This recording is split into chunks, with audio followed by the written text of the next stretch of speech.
वंदे मातरम विद्यार्थी मित्रों, केम छो? मजामां?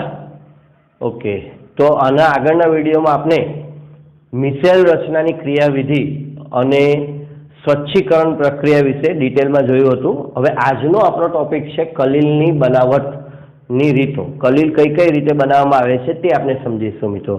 तो कलील बनाववा माटे मुख्यत्वे त्रण पद्धतिओ छे। रासायनिक पद्धति, ब्रेडिंगनी चाप पद्धति जेने विद्युतीय विघटन पद्धति पण कहेवाय छे, अने तीजी छे पेप्टिकरण पद्धति। तो आ जे पद्धति पहली छे रासायनिक पद्धति छे अने बी अने सी छे ने आपणे भौतिक पद्धति पण कही शकीए। એટલે કદાચ પરીક્ષામાં ભૌતિક પદ્ધતિ ચર્ચો તો આ બેમાંથી કોઈ એક પદ્ધતિ તમે ચર્ચી શકો। ઓકે મિત્રો, શરૂ કરીએ। સૌથી પહેલી છે રાસાયણિક પદ્ધતિ। તો રાસાયણિક પદ્ધતિ એટલે આમ એનું કોઈ વર્ણન નથી કરવાનું। રાસાયણિક પ્રક્રિયાઓ દ્વારા કલીલ બનતો હોય, કોઈ રાસાયણિક પ્રક્રિયાને અંતે મળતી નીપજ જો કલીલ સ્વરૂપમાં પ્રાપ્ત થતી હોય તો એને રાસાયણિક પદ્ધતિ કહેવામાં આવે છે। જેમ કે દ્વિવિઘટન પદ્ધતિ, ઓક્સિડેશન રિડક્શન પદ્ધતિ, જળ વિભાજન પદ્ધતિ વગેરે દ્વારા આપણે કલીલ સ્વરૂપ મેળવી શકીએ છીએ।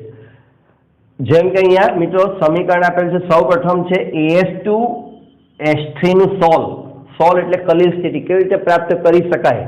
તો AS2O3 વત્તા H2S ને ભેગા કરવામાં આવે। AS2O3 આર્સેનિક ઓક્સાઇડ અને H2S ને ભેગા કરવામાં આવે મિત્રો। તો દ્વિવિઘટન પહેલું સિમ્પલ છે, AS અને સલ્ફર ભેગા થઈને બનાવે છે AS2S3 અને ત્યારબાદ H2 અને O2 ભેગા થઈને મિત્રો બનાવે છે H2O। દ્વિવિઘટન સિમ્પલ।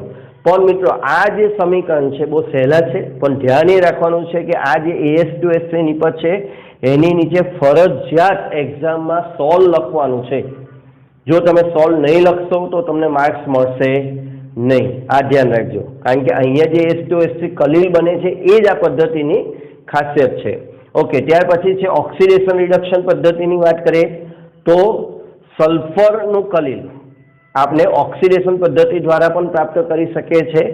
SO2 અને H2S આ બેને જો ભેગા કરવામાં આવે તો એમાંથી આપણને સલ્ફર પ્રાપ્ત થાય છે જે કલીલ સ્વરૂપે હોય છે મિત્રો। આ ઓક્સિડેશન પદ્ધતિ છે, બરાબર। અહીંયા ઓક્સિડેશનથી આપણને સલ્ફર પ્રાપ્ત થાય છે। એ જ રીતે ગોલ્ડનું સોલ્ટ મેળવવા માટે કઈ પદ્ધતિ છે? તો ગોલ્ડનું સોલ્ટ મેળવવા માટે AuCl3 નું રિડક્શન કરીને ફોર્માલ્ડિહાઇડની હાજરીમાં રિડક્શન કરીને આપણે AU સોલ્ટ મેળવી શકીએ છીએ, ગોલ્ડનું કલીલ સ્વરૂપ મેળવી શકીએ છીએ મિત્રો। અહીંયા AU નો ઓક્સિડેશન આંક જોશો તો +3 છે, અહીંયા ઓક્સિડેશન આંક થઈ ગયો 0 એટલે +3 માંથી 0 AU નું રિડક્શન થયું એટલે મિત્રો આને કહેવામાં આવે છે રિડક્શન પદ્ધતિ। અહીંયા ફોર્માલ્ડિહાઇડ છે, બરાબર। તો એનું ફોર્માલ્ડિહાઇડમાંથી બને છે ફોર્મિક એસિડ એટલે એક ઓક્સિજન વધી ગયો। ઓકે, એટલે આ એક ઓક્સિજન મેળવે છે એટલે આનું ઓક્સિડેશન થાય છે। ઓકે, અને આનું રિડક્શન થાય છે। તો રિડક્શન પદ્ધતિ કેમ? કારણ કે આપણે માત્ર AU ની ચર્ચા કરવાની છે। કોની ચર્ચા કરવાની છે? AU આપણને શું કરવાથી મળે છે? રિડક્શન કરવાથી મળે છે, એટલે આ રિડક્શન પદ્ધતિ। તો AuCl3 માંથી AU મળે છે, HCHO ફોર્માલ્ડિહાઇડ છે એમાંથી ફોર્મિક એસિડ બને છે। હવે બાકી રહ્યું મિત્રો Cl અને અહીંયાથી H જે ભેગા થાય તો 3 દુ 6 Cl અને 3 દુ 6 H એટલે છેલ્લે અંતે મળે છે આપણને 6HCl। ઓકે, લાસ્ટ પદ્ધતિ છે જળ વિભાજન પદ્ધતિ। જળ વિભાજન પદ્ધતિથી મિત્રો આપણે FeOH3 પ્રાપ્ત કરી શકીએ છીએ। તો FeCl3 નું જળ વિભાજન કરવામાં આવે, FeCl3 ના અવક્ષેપ લઈને એની અંદર જો પાણી ઉમેરવામાં આવે તો આપણને FeOH3 નું કલીલ સ્વરૂપ પ્રાપ્ત થાય છે મિત્રો। આ જે પ્રક્રિયા છે વિશિષ્ટ છે, એટલે કે અમુક એવી રાસાયણિક પ્રક્રિયા હોય છે કે જેને અંતે મળતી નિપજ કલીલ સ્વરૂપમાં હોય છે।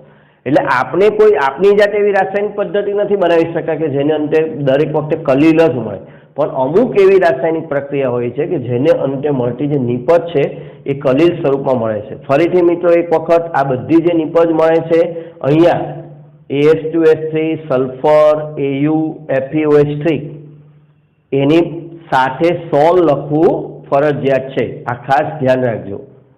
ઓકે ફ્રેન્ડ્સ, ઓકે મિત્રો, તો હવે આપણે બીજી પદ્ધતિ સમજીએ, વિદ્યુતીય વિઘટન અથવા બ્રેડિંગ ચાપ પદ્ધતિ।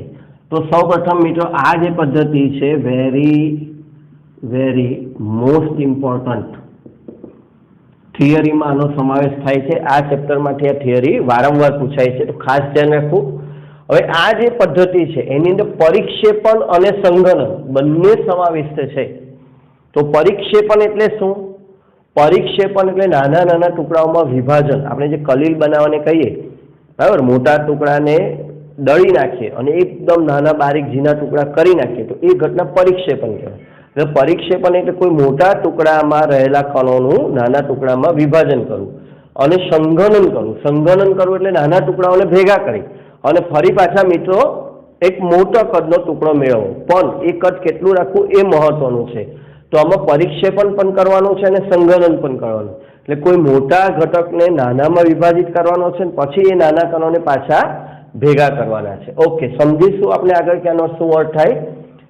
ખાસ કરીને આ પદ્ધતિ ગોલ્ડ, સિલ્વર અને પ્લેટિનમ જેવી ધાતુઓના કલીલ માટે બનાવવા માટે વપરાય છે। ઓકે, કિંમતી ધાતુઓ છે બધી, એના માટે બ્રેડિંગ ચાપ પદ્ધતિ વપરાય છે। ઓકે, હવે પદ્ધતિમાં શું કરવાનું હોય તો પરિક્ષેપણ માધ્યમ, અહીંયા આકૃતિમાં તમને દેખાઈ રહ્યું છે, વચ્ચેનું જે પાત્ર છે એમાં જે બ્લેક કલર છે એ પરિક્ષેપણ માધ્યમ છે મિત્રો। તો પરિક્ષેપણ માધ્યમની અંદર જે ધાતુનું કલીલ મેળવવું હોય, આ જે છે વિદ્યુત ધ્રુવો છે, પણ એ શેના છે? જે ધાતુનું કલીલ મેળવવું હોય, દાખલા તરીકે તે ધાતુ ના ધ્રુવો, ગોલ્ડનું કલીલ મેળવવું છે તો આ બંને વિદ્યુત ધ્રુવો ગોલ્ડના લેવાના, સિલ્વરનું કલીલ મેળવવું છે તો આ બંને વિદ્યુત ધ્રુવો સિલ્વરના મેળવવાના। મિત્રો અહીંયા તમને બહુ નજીક દેખાશે પણ બંને ટચ નથી થયા, બંને અત્યારે ટચ સ્થિતિમાં નથી, સહેજ દૂર છે। ઓકે, હવે પરિક્ષેપણ માધ્યમમાં ડુબાડેલા બે વિદ્યુત ધ્રુવો વચ્ચે વિદ્યુતીય ચાપ અથડાવવામાં આવે છે। વિદ્યુતીય ચાપ અથડાવવામાં આવે છે। તો વિદ્યુતીય ચાપ લગાડવો એટલે શું? તો બે વિદ્યુત ધ્રુવોને થોડી ક્ષણો માટે ભેગા કરવા, બરાબર। આ જે એનોડ અને કેથોડ છે, જે ખૂબ જ ઊંચા વોલ્ટેજ, હજારો વોલ્ટેજ વાળી બેટરી સાથે આ બંનેને જોડવામાં આવેલા હોય અને આ બંનેને થોડી ક્ષણો માટે ભેગા કરવામાં આવે એટલે એક જાતનો શોર્ટ સર્કિટ મિત્રો। ખાસ કરીને આવી ઘટના તમે કઈ જોઈ છે, કઈ જગ્યાએ યાદ કરો? વેલ્ડિંગ કરે ત્યારે શું કરે? વેલ્ડિંગ કરે ત્યારે બે ધ્રુવો, ખરેખર તમે જે જાળીનું વેલ્ડિંગ કરતા હોય, કોઈ ગ્રીલ છે એનું વેલ્ડિંગ કરતા જોયું હોય તો મિત્રો ધ્યાનથી જોજો, એ લોકો પોતાના બોક્સ સાથે બે ચીપિયા રાખશે, એક ચીપિયો ગ્રીલમાં લગાડશે અને એક પોતાના હાથમાં રાખશે વાયર, અને જ્યારે બે ટચ કરે એટલે બંને વિદ્યુત ધ્રુવો ભેગા થાય। તો બે હજારો વોલ્ટ પર રાખેલા વિદ્યુત ધ્રુવોને ક્ષણિક ભેગા કરવામાં આવે તો સખત ગરમી ઉત્પન્ન થાય, અતિશય ઊંચું તાપમાન મિત્રો। એ સેકન્ડોની અંદર 2, 3, 5 સેકન્ડની ઘટના છે અને એમાં હજારો કેલ્વિન ઊંચું તાપમાન જાય અને એટલી બધી સખત ગરમી ઉત્પન્ન થાય કે આ જે ધાતુઓ છે ગોલ્ડ, સિલ્વર, પ્લેટિનમ જેવી ધાતુઓનું બાષ્પાયન થાય। તો મિત્રો હવે પહેલી ઘટના બની કઈ? પરિક્ષેપણ। જે મોટા મોટા ટુકડા હતા આ હતા, એની અંદરથી એની બાષ્પનું નિર્માણ થયું, એટલે આ રીતે નાના નાના નાના નાના કણો છૂટા પડે એમ આપણે કહીએ આમાંથી। ઓકે, આ ઘટનામાં હવે મિત્રો અહીંયા ખાસ બાબત થિયરીમાં લખેલી નથી, પણ આ જે ઘટના છે બરફ કુંડની અંદર કરવામાં આવે, એટલે ચારે બાજુથી ઠંડુ એટમોસ્ફિયર 0 ડિગ્રી સેન્ટીગ્રેડનું તાપમાન અહીંયા મેન્ટેન કરેલું છે। એટલે જેવું આની અંદર એ કણો ઉત્પન્ન થશે પણ એ કણો આ પાત્રની બહાર છટકી જવાના નથી, આ જે માધ્યમ છે એ માધ્યમની બહાર જવાના નથી, એ છૂટા પડતાની સાથે તરત જ અતિશય ઠંડુ પાત્ર હોવાને કારણે કલીલ કદના કણોમાં સંઘનન પામે। એટલે આ જે છૂટા પડેલા કણો છે મિત્રો એ સ્ટેજ નંબર 2 અંદર પાત્રની અંદર બધા ભેગા થાય, નજીક આવે અને સમુચ્ચય પામે એટલે એમાંથી શું બને? કલીલ બને। એટલે પહેલી જે ઘટના બની એ ઘટના નંબર 1 પરિક્ષેપણ, નાના નાના નાના ટુકડાઓમાં વિભાજન થાય। બીજામાં ઠંડકને કારણે નજીક આવે અને એકબીજા સાથે જોડાઈને સમુચ્ચય પામીને એક કલીલ કદનું કણ રચે, એટલે જે પછીથી કલીલ કદના કણોમાં સંઘનન થઈને કલીલની રચના કરે છે, આને આપણે કહીએ સંઘનન। એટલે આપણે જે ઉપર પહેલા બે વાત કરેલી હતી કે પરિક્ષેપણનો પણ સમાવેશ થાય છે અને સંઘનનનો પણ સમાવેશ થાય છે। બરફના ટુકડાનું કામ શું છે? આ બરફનો જે કુંડ છે, જે ઠંડક છે, એના કારણે ઉત્પન્ન થયેલા બાષ્પના અણુઓ પાત્રને છોડતા નથી, એટલે અંદર જે આ બધા બાષ્પના કણો છે, બરાબર, એ ઠંડકને કારણે પછી ભેગા થાય, નજીક આવે અને અહીંયા જે ઘટના નંબર 2 ની વાત કરી તે સંઘનન પામીને કલીલ બને. એટલે પરિક્ષેપણ માધ્યમની અંદર આપણને ગોલ્ડ, સિલ્વર કે પ્લેટિનમનું આ રીતે કલીલ પ્રાપ્ત થાય છે. Dispersion method, Bredig's arc method. This method is widely used in preparation of colloidal solution of metals like gold, silver, platinum, etc. The method uses 2 rods of metal which we want to disperse as electrodes. These rods are immersed under the dispersion medium. In this case, water along with some stabilizing agent like potassium hydroxide. The whole setup is placed inside an ice bath or cold bath. The ice mixed with a little salt to make sure the ice doesn't melt so fast. The ice bath ensures the water remains cold. When the electrodes are charged using electricity, an arc is formed at the end. Due to the arc, a huge amount of heat is generated, causing the metal to vaporize. Since the water is still cold, the metal immediately condenses back to solid and disperses to form the colloidal solution. તો મિત્રો હવે આપણે ત્રીજી અગત્યની પદ્ધતિ ભણીએ એ છે પેપ્ટિકરણ. ચાલો, પેપ્ટિકરણ શબ્દ થોડોક આપણને નવો લાગે છે. અંગ્રેજી પ્રમાણે એનો શબ્દ છે પેપ્ટિકરણ. એનું કોઈ ગુજરાતી બનાવવામાં આવ્યું નથી. ઓકે, પેપ્ટિકરણની વ્યાખ્યા મિત્રો ચોપડીમાં જે વાક્ય રચના આપી છે એને મેં થોડીક ફેરવીને બરાબર સારી વાક્ય રચના બનાવીને અહીંયા વ્યાખ્યા આપેલી છે. તો ખાસ આ વાક્ય રચના પર ધ્યાન કેન્દ્રિત કરજો. તાજા બનાવેલા અવક્ષેપને ફર્સ્ટ તાજા બનાવેલા અવક્ષેપને યોગ્ય વિદ્યુત વિભાજનના અલ્પ પ્રમાણની હાજરીમાં, એટલે તાજા બનાવેલા અવક્ષેપ લો, એની અંદર કોઈ યોગ્ય વિદ્યુત વિભાજ્ય અલ્પ પ્રમાણમાં ઉમેરો પરિક્ષેપણ માધ્યમમાં. એટલે માધ્યમ જે માધ્યમમાં તમારે બનાવવું હોય તે માધ્યમની હાજરીમાં પરિક્ષેપણ માધ્યમમાં તેને હલાવો તો કલીલ કણોમાં રૂપાંતર કરવું એને પેપ્ટિકરણ કરવું અથવા થવું, બરાબર, તેને પેપ્ટિકરણ ઘટના કહેવામાં આવે છે. તો તાજા બનાવેલા અવક્ષેપને કોઈ યોગ્ય વિદ્યુત વિભાજ્યની અલ્પ પ્રમાણની હાજરીમાં પરિક્ષેપણ માધ્યમમાં હલાવીને કલીલ કણોમાં રૂપાંતર કરવું કે કલીલ કણોમાં રૂપાંતર થવું. કોનું રૂપાંતર? તાજા બનાવેલા અવક્ષેપને કલીલ કણોમાં રૂપાંતર કરવું ને કહેવામાં આવે છે પેપ્ટિકરણ. એટલે મિત્રો ઘટના છે તાજા બનાવેલા અવક્ષેપને કલીલ કણોમાં રૂપાંતર કરવાનું. પણ આ કોની હાજરીમાં થાય છે, કેવી રીતે કરી શકાય છે? તો આના માટે આપણે લેવું પડે છે કોઈ યોગ્ય વિદ્યુત વિભાજ્યની પસંદગી કરવી પડે કે ભાઈ આ પદાર્થ ઉમેરીએ. કયો પદાર્થ આપણે નીચે જોઈએ, પણ એ જે પદાર્થ લઈએ તે કેવો હોવો જોઈએ? કેવો હોવો જોઈએ મિત્રો?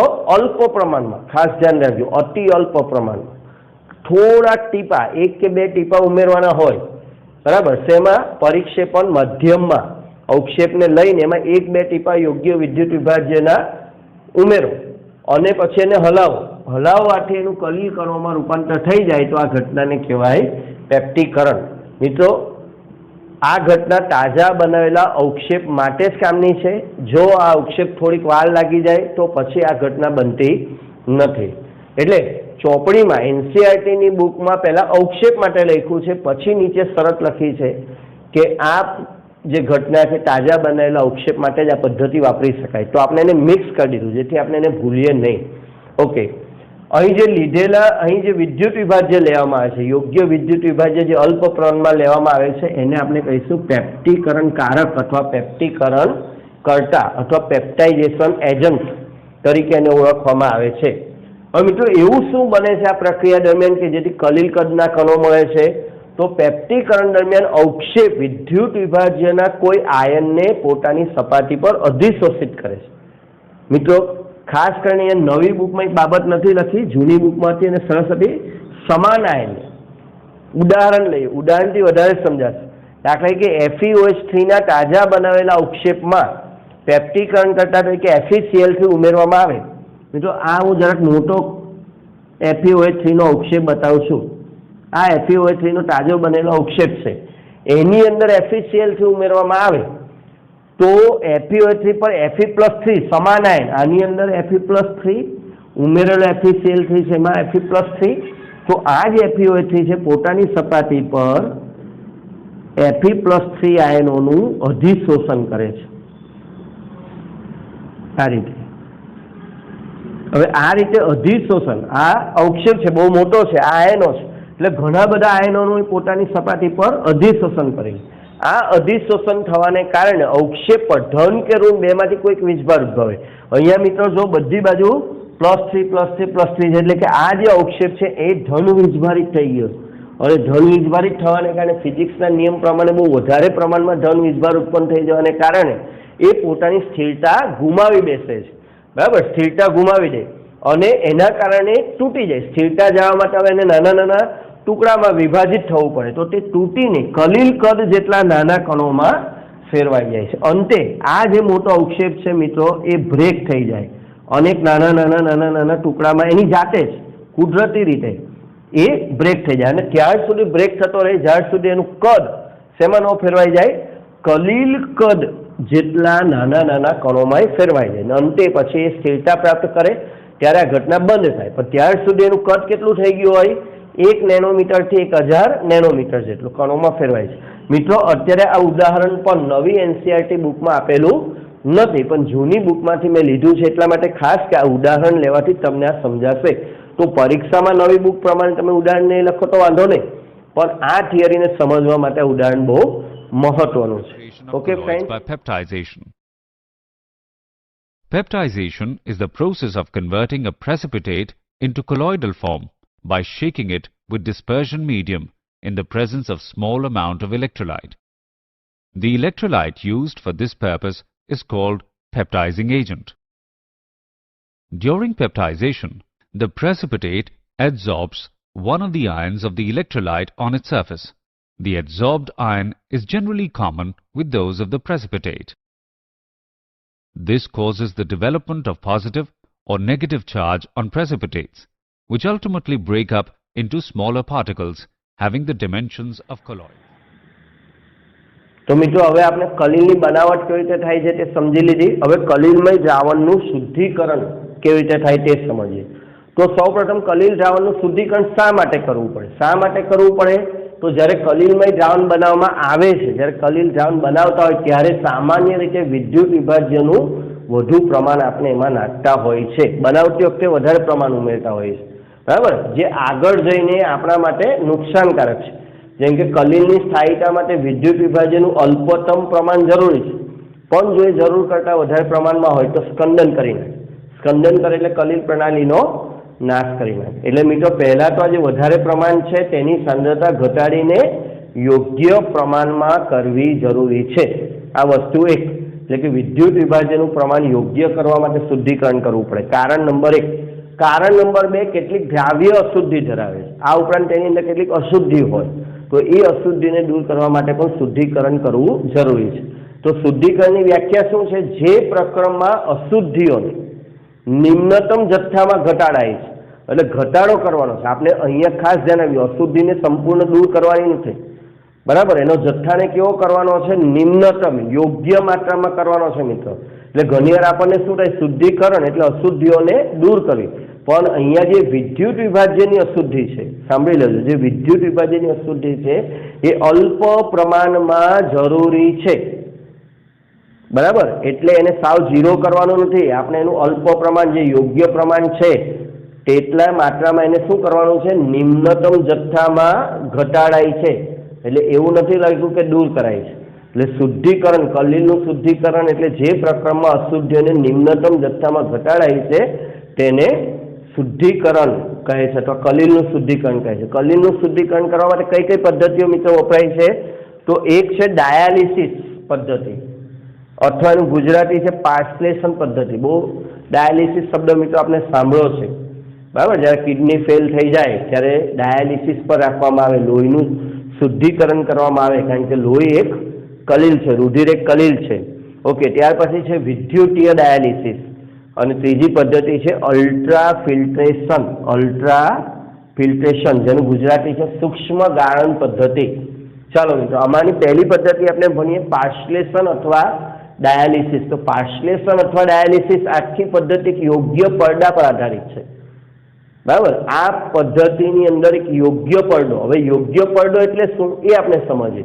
તો જેમાંથી સાચા દ્રાવણમાંના આયનો કે નાના અણુઓ પસાર થઈ જાય પરંતુ કલીલ કણો પસાર થઈ શકતા નથી, એને યોગ્ય પડદો કહેવામાં આવે. મિત્રો તમે બીજું ચેપ્ટર ભણી ગયા છે, એમાં અર્ધ પારગમ્ય પડદો પણ આવે. અર્ધ પારગમ્ય પડદા જેવું જ છે. કોને પસાર થવા દે? સાચા દ્રાવણમાંના આયનો કે વધુ નાના અણુઓ પસાર થઈ જાય પરંતુ કલીલ કણો પસાર થઈ શકતા ન હોય એને યોગ્ય પડદા કહેવામાં આવે. અહીંયા એવો શબ્દ વાપર્યો છે. ઓકે, આવા પડદા આપણને ક્યાંથી મળે? તો પ્રાણીઓના પડદા, પ્રાણીજ પડદા, પ્રાણીઓના જુદા જુદા જે અંગો છે જેમ કે મૂત્રાશયના પડદા ખાસ કરીને આ રીતે વર્તતા હોય, પાર્ચમેન્ટ પેપર, સેલોફેન શીટ, આ બધા યોગ્ય પડદા તરીકે વપરાય છે. હવે આની પદ્ધતિ શું છે એ આપણે નીચે સમજીએ. પહેલા તો જે સાધન છે અહીંયા બતાવ્યું છે, જે ડાયાલિસિસ કરે એને પાર્ટશ્લેષક, ડાયાલિસિસ એટલે પાર્ટશ્લેષણ કરીએ સાધનને કહેવાય પાર્ટશ્લેષક અથવા ડાયાલાઇઝર તરીકે ઓળખવામાં આવે છે. પદ્ધતિ, આ પદ્ધતિમાં શું કરવામાં આવે તો કે યોગ્ય પડદાવાળી બેગ બનાવવામાં આવે. મિત્રો અહીંયા જે ગ્રીન ભાગ દેખાય છે, આખો તમને ગ્રીન દેખાય છે, બરણી જેવો ભાગ છે, પણ આપણે માની લઈએ કે આખો પડદો છે, બરાબર. એ પડદાની અંદર કલીલમય દ્રાવણ, જેનું આપણે શુદ્ધિકરણ કરવાનું છે, એ કલીલમય દ્રાવણ ભરેલું છે. મિત્રો આજે તમને રેડ બોલ્સ દેખાય છે, બરાબર, ગોળ, એ કલીલ પાર્ટિકલ્સ, પણ એની સાથે સાથે અહીંયા જે નાના કણો દેખાય છે એ સ્ફટિકાભાસી એટલે જે અશુદ્ધિ છે એના સ્ફટિક કણો છે. મિત્રો એના માટે આ શબ્દ વાપરવામાં આવે છે સ્ફટિકાભાસી. થોડોક આ શબ્દ આપણને વિચિત્ર લાગે, ક્રિસ્ટલોઇડ્સ એવું અંગ્રેજી છે, પણ એ સ્ફટિકાભાસી એટલે શું? તો જે અશુદ્ધિના સાચા દ્રાવણના કણો છે, કલીલની સાથે થોડીક અશુદ્ધિના કણો છે, જે સાચા દ્રાવણના કણો છે, એને આપણે કહીશું સ્ફટિક આભાસી અંદર રહેલો હોય છે. તો યોગ્ય પડદાવાળી બેગમાં કલીલમય દ્રાવણ ભરીને એક પાત્રમાં લટકાવવામાં આવે. હવે આ પાત્રની અંદર બીજું શું હોય તો કે આ પાત્રમાં સતત તાજું પાણી પસાર કરવામાં આવે એવી પદ્ધતિ ગોઠવેલી હોય. તો અહીંયાથી સતત નવું પાણી ઉમેરાયા કરે મિત્રો, અને એ પાણી ધીમે ધીમે ભરાઈને અહીંયાથી બહાર નીકળે. ઓકે, એટલે એક બાજુથી સતત નવું પાણી આવતું રહે, બીજી બાજુથી એ પાણી બહાર નીકળતું રહે. પણ એમાં શુદ્ધિકરણ કેવી રીતે થાય તો કે આ પાણી જ્યારે આ બેગની અંદરથી પણ પસાર થાય, આ બેગની અંદર પણ જાય અને બેગની અંદરથી પણ પસાર થાય, પેલી બાજુ નીકળે, ત્યારે એના સંપર્કમાં બે કણો આવે, એક કલીલ કણો આવે છે અને બીજા જે અશુદ્ધિના કણો છે તે આવે. એમાંથી અશુદ્ધિના કણો પાણીમાં ઓગળી જાય મિત્રો, અને એ બહાર આવી જાય, આ પડદાની બહાર નીકળી શકે, બરાબર, અને એ આ પાણીની સાથે બહાર નીકળી જાય. પણ કલીલ કણો આ પડદામાંથી નીકળી શકતા નથી, એટલે તેઓ આ બેગમાં જ રહી જાય. એટલે લાંબો સમય સુધી જો આ પદ્ધતિ આપણે શરૂ રાખીએ તો શું થશે? અશુદ્ધિ સ્વરૂપે રહેલા સાચા દ્રાવણમાંના નાના આયનો કણો પડદામાંથી પ્રસરણ પામીને બહાર નીકળી જશે, પરંતુ શુદ્ધ કલીલ કણો બેગમાં જ રહી જાય છે. આ રીતે આપણને બેગની અંદર શુદ્ધ કલીલ પ્રાપ્ત થશે. ઓકે મિત્રો, તો આ પદ્ધતિ બહુ સહેલી છે, બહુ ઇઝી છે, બરાબર. આના જેવી જ બીજી પદ્ધતિ છે વિદ્યુત ડાયાલિસિસ.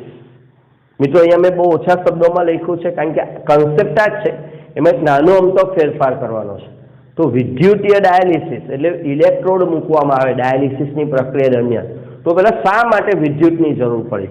તો આ જે ડાયાલિસિસની ઘટના છે મિત્રો, એની એક ખામી છે, મર્યાદા છે કે ખૂબ જ ધીમી પ્રક્રિયા છે, બહુ વાર લગાડે, કલાકો સુધી આવું કરવું પડે ત્યારે આપણને શુદ્ધ કલીલ પ્રાપ્ત થાય. તો આ પ્રક્રિયાને થોડી ઝડપી બનાવવી હોય તો શું કરવામાં આવે તો કે વિદ્યુતીય ક્ષેત્ર લાગુ પાડવામાં આવે તો આ પ્રક્રિયા ઝડપી બને. મિત્રો હું તમને એને આ આકૃતિમાં સમજાવી દઉં છું કારણ કે નવું કંઈ નથી, કોન્સેપ્ટ આ જ છે, માત્ર વિદ્યુતીય ક્ષેત્ર ઉમેરવાનું છે. તો વિદ્યુતીય ક્ષેત્ર મૂકવું એટલે એનોડ કેથોડ બે વિદ્યુત ધ્રુવો લઈ લેવાના. તો અહીંયા હું એક વિદ્યુત ધ્રુવ મૂકી દઉં છું, બરાબર, એ છે પ્લસ વિદ્યુત ધ્રુવ, આ બાજુ એક વિદ્યુત ધ્રુવ મૂકી દઉં છું, ઓકે, એ છે માઇનસ વિદ્યુત ધ્રુવ, આ એનોડ છે, આ કેથોડ છે ઋણ ધ્રુવ તરીકે, અને એને બેટરી સાથે જોડેલા છે. શું થશે આનાથી? એનોડ કેથોડ મૂકવાથી શું થશે તો આ જે વિદ્યુત ધ્રુવો છે આની અંદર રહેલા જે કણો છે, બરાબર, દ્રાવણ સાચા દ્રાવણના કણો છે, એને પોતાની તરફ વિરુદ્ધ વિસ્ભારવાળા કણોને પોતાની તરફ આકર્ષશે. હું અહીંયા બતાવું તમને. ઓકે, આ પ્લસ છે, આ માઇનસ છે. હવે અહીંયા plus minus plus minus minus plus આ બધા કણો છે. તો આમાંથી પ્લસ છે એ માઇનસને પોતાની તરફ ખેંચશે, જે માઇનસ છે એ પ્લસને પોતાની તરફ ખેંચશે અને વધારે ઝડપથી ખેંચશે. એટલે વિદ્યુત ક્ષેત્ર લાગુ પાડી દેવાથી પહેલા કરતાં વધારે ઝડપથી નાના નાના જે આયનો છે, સાચા દ્રાવણના કણો છે, ઝડપથી બહાર આવે છે. એટલે પ્રક્રિયા એની એક છે, માત્ર શું થાય છે, ઝડપ વધે છે. એટલે આ જો વિદ્યુત ધ્રુવો મૂકી દઈએ તો આ પદ્ધતિને કહેવાય છે વિદ્યુતીય ડાયાલિસિસ, વિદ્યુતીય પાર્સલેશન અથવા ઇલેક્ટ્રોડાયાલિસિસ તરીકે ઓળખવામાં આવે છે મિત્રો. એટલે મેં અહીંયા બહુ ટૂંકમાં લખ્યું છે, બુકમાં બરાબર આપ્યું છે એનસીઈઆરટી ટેક્સ્ટ બુકમાં, પણ કોન્સેપ્ટ આટલો જ છે.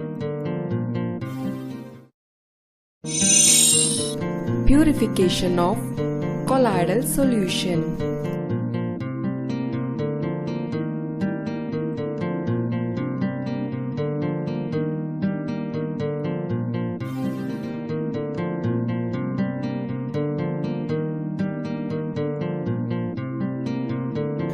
During the preparation of colloidal solution, excessive electrolytes and some other impurities remain in the colloidal solution. These impurities can be removed by dialysis, electrodialysis and ultrafiltration. Dialysis. Here, impurities are removed by diffusion by using suitable membrane. A vessel where fresh water is continuously flowing. A membrane containing colloidal solution is suspended in the vessel. The membrane contains small pores. From these pores, small impurities and electrolytes get diffused from the solution to water, but large colloidal particles remain within the solution.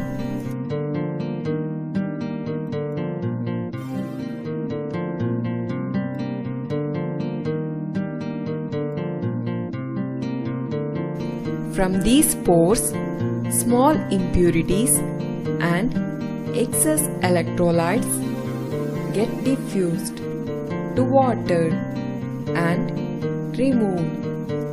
Pure colloidal solution left within the membrane. Electrodialysis.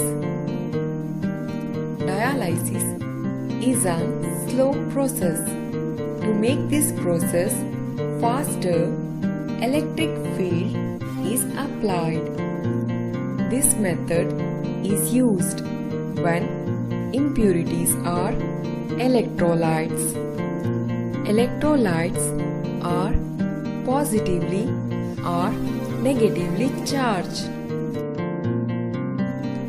When electric field is applied, these electrolytes are attracted. Dialysis. In this method, the dialysis is carried out under the influence of an electric field. Here, the impure sol is placed between two membranes supported by the metal screens. When the potential is applied between these screens, the ions tend to move closer to the oppositely charged metal screens or electrodes. With a steady stream of water flowing through the side chambers, the ions are constantly removed.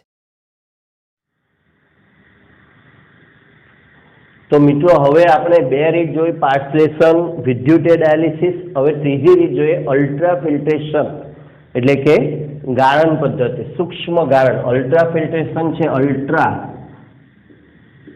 એટલે સૂક્ષ્મ ગાળણ. મિત્રો સામાન્ય ગાળણ એટલે આપણે ઘરે પાણીને ગાળવું હોય તો કપડાનો ઉપયોગ કરીએ છીએ, બરાબર. કપડામાંથી પાણી ગાળી લઈએ તો કચરું રહી જાય, આ એક સામાન્ય ગાળણ પદ્ધતિ છે. પણ અહીં જે કલીલ કણો છે એ પણ બહુ સૂક્ષ્મ હોય છે. આપણે જો સામાન્ય કોઈ ફિલ્ટર પેપરનો ઉપયોગ કરીએ, એટલે કે કોઈ સામાન્ય વસ્તુનો ઉપયોગ ગાળવા માટે ઉપયોગ કરીએ, જેમ કે કાપડ છે, તો સાચા દ્રાવણના કણોની સાથે સાથે કલીલ કણો પણ એમાંથી પસાર થઈ જાય છે. એટલે ફરી પાછી મિત્રો અહીંયા જે વાત કરી યોગ્ય પડદો, એના જેવી જ વાત અહીંયા કરવાની છે, બરાબર. કે ભાઈ આપણે કોઈ એવો ફિલ્ટર પેપર લેવાનું છે કે જેમાંથી સાચા દ્રાવણમાંના કણો પસાર થઈ જાય, પરંતુ જે કલીલ કણો છે તે પસાર થઈ શકે નહીં. ચાલો જોઈએ કેવી રીતે આ પદ્ધતિ અપનાવવામાં આવે છે. તો તેમાં કલીલમય દ્રાવણના દ્રાવક અને દ્રાવ્યને અલગ કરી દેવામાં આવે છે. અહીંયા કલીલમય દ્રાવણમાંથી દ્રાવક એટલે કે વિક્ષેપિત કલા અને વિક્ષેપણ માધ્યમ, પરિક્ષેપણ કલા અને પરિક્ષેપણ માધ્યમ ને એકબીજાથી છૂટા પાડી દેવાના છે. તો છૂટા પાડવા માટે ખાસ રીતે તૈયાર કરેલ ફિલ્ટર પેપર નો ઉપયોગ કરવામાં આવે છે. તો એ ફિલ્ટર પેપર કેવી રીતે બનાવવું તે આપણે અહીંયા શીખીશું. બરાબર. તો આ જે ખાસ રીતે તૈયાર કરેલ ફિલ્ટર પેપર છે એનું કામ શું છે? કલીલમય કણો સિવાયના કણો માટે પારગમ્ય છે. એટલે સિમ્પલ, કલીલમય કણો સિવાયના જે નાના નાના, જેમ અહીંયા આપણે જોયું નાના અણુઓ કે આયનો છે એના માટે પારગમ્ય છે, નીકળી જશે, પરંતુ કલીલ કણો એમાંથી પસાર થઈ શકવાના નથી. તો સામાન્ય ફિલ્ટર પેપર આપણે કેમ ન વાપરી શકે? લેબોરેટરીમાં, કેમિસ્ટ્રીની લેબોરેટરીમાં સામાન્ય ફિલ્ટર પેપર પણ હોય છે, પણ સામાન્ય ફિલ્ટર પેપરના છિદ્રો એટલા મોટા હોય છે કે એમાંથી કલીલ કણો પણ પસાર થઈ જાય. તો હવે આપણી પાસે જે સામાન્ય ફિલ્ટર પેપર છે મિત્રો, એની અંદરથી અલ્ટ્રા ફિલ્ટર પેપર કેવી રીતે બનાવી શકાય એ બનાવવાની રીત આપણે સમજીએ. તો સામાન્ય ફિલ્ટર પેપરના છિદ્રોને કોલોડિયમ દ્રાવણમાં સંસેચિત કરીને નાના બનાવી શકાય. તો જે છિદ્રો છે સામાન્ય ફિલ્ટર પેપરના અત્યારે મોટા છે, એમાંથી કલીલ કણો પસાર થઈ જાય છે. તો આ કલીલ કણોને પસાર થતા રોકવા છે, એ રોકવા માટે કયું દ્રાવણ વાપરવામાં આવે છે મિત્રો? ખાસ કયું દ્રાવણ વાપરવામાં આવે છે? કોલોડિયમ દ્રાવણ માં ફિલ્ટર પેપરને રવા દેવામાં આવે, ડુબાડી દેવામાં આવે, સંસેચિત કરી. સંસેચિત કરવું એટલે સંકોચનની જેમ મોટા છિદ્રોને નાના કરવા, એને કહેવાય સંસેચિત કરવું. મોટા છિદ્રોને કમ્પ્રેસ કરવા, નાના કરી દેવા, એને કહેવાય સંસેચિત કરીને નાના બનાવી દેવામાં આવે છે. તો કોલોડિયમ દ્રાવણ શું છે? કોલોડિયમ દ્રાવણ મિત્રો મોસ્ટ ઇમ્પોર્ટન્ટ બાબત છે, મોસ્ટ ઇમ્પોર્ટન્ટ શોર્ટ ક્વેશ્ચન માટે મોસ્ટ આઈએમપી. અલ્ટ્રા ફિલ્ટર પેપરની બનાવટમાં વપરાતો કોલોડિયમ દ્રાવણ શું છે? 4% નાઇટ્રોસેલ્યુલોઝનું આલ્કોહોલ કે ઇથરમાં દ્રાવણ છે. 4% નાઇટ્રોસેલ્યુલોઝ નું આલ્કોહોલ કે ઇથરમાં બનાવેલું દ્રાવણ કોલોડિયમ દ્રાવણ તરીકે ઓળખાય છે. હવે પદ્ધતિ શું અલ્ટ્રા ફિલ્ટર પેપર બનાવવાની? તો સામાન્ય ફિલ્ટર પેપરને કોલોડિયમ દ્રાવણમાં ડુબાડી રાખવામાં આવે, થોડા કલાકો ડુબાડી રાખવામાં આવે. ત્યાર પછી બહાર કાઢીને ફોર્માલ્ડિહાઇડથી સખત બનાવવામાં આવે, થોડો ફોર્માલ્ડિહાઇડનો સ્પ્રે કરવામાં આવે, એટલે મિત્રો એકદમ સૂકા, એકદમ સખત બની જાય, અને ત્યાર પછી એને સૂકવી દેવામાં આવે. હવે આ રીતે જે ફિલ્ટર પેપર બને છે એ અલ્ટ્રા ફિલ્ટર પેપર બની જાય છે. એના છિદ્રો નાના થઈ જાય છે, સંસેચન થઈ જાય છે. હવે કલીલ કણો એમાંથી પસાર થઈ શકતા નથી મિત્રો. એટલે હવે એનો ઉપયોગ આપણે ફિલ્ટર પેપર ફિલ્ટ્રેશન એટલે કે ગાળણ માટે કરી શકીએ. એટલે કે હવે છિદ્રો નાના થઈ ગયા એટલે આપણે કહીશું સૂક્ષ્મ ગાળણ માટે કરી શકીએ. મિત્રો આ જે પ્રક્રમ છે એની ખામી પણ શું છે કે ખૂબ જ ધીમો પ્રક્રમ છે, ખૂબ જ ધીમો પ્રક્રમ. જેમ અહીં આપણે ડાયાલિસિસમાં વાત કરેલી ખૂબ જ ધીમો પ્રક્રમ છે એ રીતે. તો આ પ્રક્રમને ઝડપી બનાવવા માટેના ઉપાય શું છે? તો ઝડપી બનાવવા માટે ચૂસણ કે દબાણનો ઉપયોગ કરવામાં આવે. ચૂસણ એટલે વેક્યુમ સક્શન. વેક્યુમ ક્લીનરનો પંપ આપણે લગાડી દઈએ તો એ શું કરી લે? ઝડપથી હવા અંદર તરફ ખેંચે, એટલે અંદર રહેલું જે બધું પ્રવાહી છે તે બહાર આવી જાય. એને ચૂસણ કહેવાય. સક્શન કરવું, ખેંચી લેવું. વેક્યુમ પંપનો ઉપયોગ કરવો કે દબાણ લગાડવામાં આવે, અથવા તો એ જે વસ્તુ છે એની પર પ્રેશર આપવામાં આવે. જેમ આપણા ઘરે કોઈ શ્રીખંડ બનાવતા તમે જોયા હોય, અથવા તો ચા વાળાને ચા મૂકતા જોયા હોય, તો એ ચાની જે થેલી છે એની અંદરથી ચાને ગાળી લેવા માટે શું કરે? ચારે બાજુથી સાંસી વડે આમ તેમ દબાવે, એટલે અંદર રહેલી ચા બહાર આવી જાય. આપણે ઘરે પણ જો સવાર ચા બનાવતા મમ્મીને જોઈએ તો થોડુંક પ્રેશર આપે, એટલે ઝડપથી ચા બહાર આવે. એટલે એને કહેવાય ચૂસણ લગાડવામાં આવે કે દબાણ લગાડવાથી આ પ્રક્રમને ઝડપી બનાવી શકાય છે. મિત્રો અંતે જ્યારે બધો જ દ્રાવક એમાંથી બહાર નીકળી જાય, એટલે કે પરિક્ષેપણ માધ્યમના બધા જ કણો બહાર નીકળી જાય, તો ફિલ્ટર પેપરમાં કલીલ કણો જ રહેલા હોય છે જે શુદ્ધ હોય છે. હવે એ ફિલ્ટર પેપરને બીજા શુદ્ધ પરિક્ષેપણ માધ્યમમાં મિશ્ર કરીને ફરીથી આપણે કલીલ બનાવી શકીએ છીએ. તો મિત્રો અહીંયા આપણે કલીલમય દ્રાવણનું શુદ્ધિકરણ કરવાની 3 રીતોનો અભ્યાસ કર્યો: પાર્સલેશન અથવા ડાયાલિસિસ, વિદ્યુતીય ડાયાલિસિસ અને અલ્ટ્રા ફિલ્ટ્રેશન. મિત્રો આ બધાનો બેઝિક તો એક જ છે, એ છે ફિલ્ટર પેપર અથવા તો કોઈ પડદાનો ઉપયોગ જેમાંથી કલીલ કણો પસાર થઈ શકતા ન હોવા જોઈએ. Okay friends.